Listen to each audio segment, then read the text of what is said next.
JBNN keep you informed. I'm Michelle Jones. Before we get into the news, please remember to like, subscribe, leave a comment, and share the news with someone today. Now onto the news. JDF soldier accidentally shoots girlfriend during argument. A 40-year-old Jamaica Defense Force soldier has been probed after the reported accidental shooting of his girlfriend at Crescent Road in Kingston 10 on Monday evening. The 25-year-old injured woman has since been hospitalized. The soldier is a corporal in the JDF.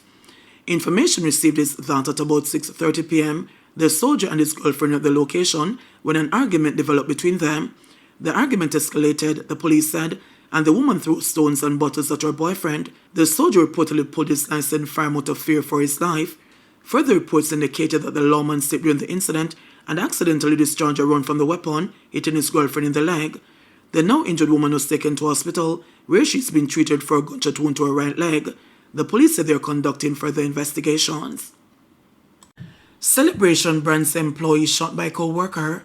A disagreement between two workers of Celebration Brands Limited, CBL, has resulted in one being shot and injured. The injured man, a 24-year-old forklift operator with the company, was wounded by his 57-year-old co-worker, a licensed firearm holder who drives for CBL. According to reports around 11:10 p.m., the driver was dropping off workers at their homes and is simultaneously picking up others to take to the workplace. The forklift driver, the police said, was to come off the bus in Portmore, St. Catherine, but fell asleep. He eventually woke up on the bus with Spanish Town. Upon realizing the driver was not turning back, an argument developed along the Mandela Highway. On reaching the 6-mile bridge, the police reported that a black object was used to hit the driver in his chest. The driver pulled his licensed fireman discharged 2 rounds in the direction of his co-worker. The black object was again used to hit the driver in his mouth. The driver contacted the police, who instructed him to take the injured man to hospital, where he was admitted in serious condition. He reportedly had gunshot wounds to his head, both arms and upper body. The police said the Toyota Coaster bus in which the incident occurred was processed at the hospital and the 2 spent casings retrieved. The police said the Toyota Coaster bus in which the incident occurred was processed at the hospital and 2 spent casings retrieved.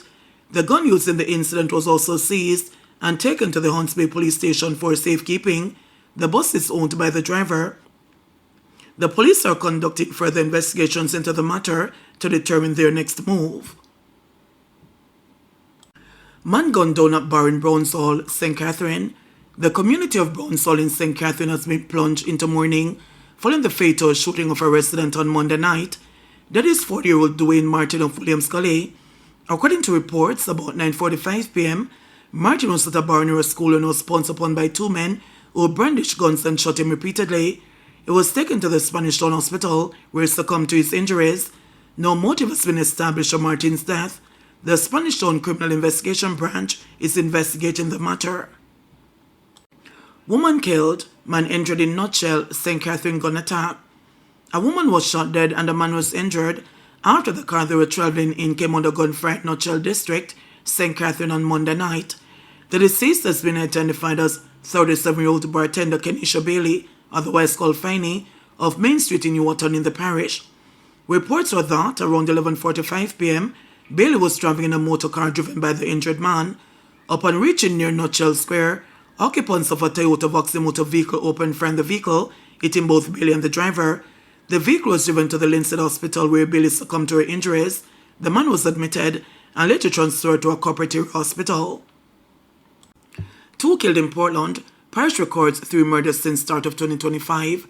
The Portland police were kept busy during the last 48 hours as they investigated 2 murders, which pushed the number of homicides committed in the parish to 3 since the start of the year. Late Sunday evening at Windsor Forest in the parish, 2 Haitian male nationals reportedly got into a fight during the fracas. One allegedly punched the other, who fell and hit his head on the asphalt. Attempts to revive him were unsuccessful. He was reportedly taken to the Port Antonio Hospital, where he died Monday morning while undergoing treatment. The other incident reportedly occurred on Monday at a garage located on Folly Road in Port Antonio. The police report that at about 4:30 p.m., O'Shane Reed, who works at the garage, was effecting repairs to a motor vehicle when he was approached by a man who inquired about a used bumper for a Toyota Axia motor car. Shortly after, loud explosions were heard and Reed was seen lying face down and bleeding from his upper body. He was taken to the Port Antonio Hospital, where he was pronounced dead. The alleged shooter escaped on foot. The first murder in the parish for the year occurred in Buff Bay late January. Portland, once regarded as the safest parish on the island, is currently behind Manchester, St. Elizabeth and Trelawney, where either one or no murders have been recorded so far this year. 3 men charged with several offences following assault of teen. The St. Catherine South Police have charged 3 men for several offences following the assault of a 14-year-old girl at a house in St. Catherine on Wednesday, February 5. Charged are 19-year-old Romaine Shirley, otherwise called 6 and TJ, of the Point Avenue, Kingston 20, 21-year-old Robert Scott, otherwise called Sinner Nick and Nick, of Phoenix Park, St. Catherine, and 20-year-old Akeem Williams, otherwise called Tippy, also Phoenix Park, St. Catherine. Reports from a lawman are that at about midnight, the men met the complainant and invited her to the house, which was being operated as a rental property. It is alleged that the men gave her a pill to take, after which they sexually assaulted her and videotaped the act. A report was subsequently made to the police and an investigation launched. The men were pointed out during an identification parade and later charged with rape, grievous sexual assault, sexual touching of a child, unlawful detention with the intention to commit grievous sexual assault, producing child porn, possession of child porn with the intent to distribute, unlawful detention with the intent to commit sexual intercourse, conspiracy to rape, conspiracy to commit grievous sexual assault, procuring violation of person threats of administering drugs, and administering drug with the intent to commit undetectable offense. Their court dates are being finalized. Uncle charged for severing nephew's hand in attacking Old Harbour granted $700,000 bail. A man charged for severing the hand of his nephew during a machete attack in Old Harbour, St. Catherine last December, was on Monday granted $700,000 bail with surety in the parish court. The accused, Jerome Pencil, is charged with wounding with intent. In applying for bail, his attorney, Kemmer Robinson, told Senior Parish Court Judge Desiree Lane that his client acted in self-defense. Your Honor, it is unfortunate that the complainant was gravely hurt, but it could have been a case where my client ended up under the ground, Robinson said. The court was informed that an alternative address had been established for the accused. Bail was granted on the condition that Pence reports to the Mapen police station every Tuesday and surrenders his travel documents. A stop order was also imposed. He was ordered to reappear in court on May 15. Allegations were that on December 5, 2024, the complainant was at home in Bullet Tree, Old Harbour, when Pencil, armed with a machete, attacked him. The complainant raised his left hand to protect his head, but the blow severed his hand. He was rescued and rushed to the hospital, where he was admitted. An investigation by the Old Harbour police said to Pencil being charged with wounding with intent. JUTC drivers end the strike. Jamaica Urban Transit Company JUTC drivers have agreed to end their strike action following the intervention of the Ministry of Labour.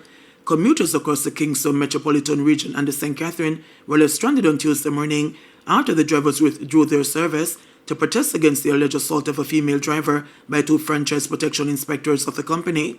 According to information received, the driver was physically assaulted by a franchise protection inspector after an anomaly was discovered with a ticket. It's reported that the husband of the inspector, who is also employed in the same department, intervened in support of his spouse. The incident was captured on a closed-circuit television camera, and the footage was shown to the union representatives in a meeting. The strike action affected operations at the Rockfort, Portmore, and the Spanish Town depots. Clifton Grant, first vice president of the University and Allied Workers Union, on Tuesday afternoon, said that following the meeting with the Ministry of Labour, it was agreed that the workers will return to work with immediate effect. Well, the Ministry of Labour convened a conciliatory meeting this afternoon, and coming out of the meeting, we have signed a back-to-work formula, which requires the workers to return to work with immediate effect. The driver who got injury during the altercation with the revenue inspector will remain on sick leave, and the 2 revenue inspectors involved will be sent on administrative leave. So that is what came out of the meeting this afternoon, and we're looking forward for the company to carry out full investigation into the incident. I watched the video recording, and what I saw is not in keeping with how the professionals employed to the JUTC should operate whenever time they identify any weakness in the system. I think it is unfortunate that they behave in that way, which led to the driver being injured, and therefore the incense the workforce. So we have been trying since Sunday to resolve it, but unfortunately it leads to the point where the workers say that company need to move with more urgency to address it because it exposed all of them, and therefore the resumption this afternoon will allow the drivers to return to work feeling comfortable that their interests and their interest is being taken into account while they're discharging and delivering the service to the country. So within a short period of time, the community will start seeing the JTC buses on the road. We were to by the management advising. JBNN will keep you informed. Please remember to subscribe, like, share, leave us a comment, and click the notification bell to receive our daily news items.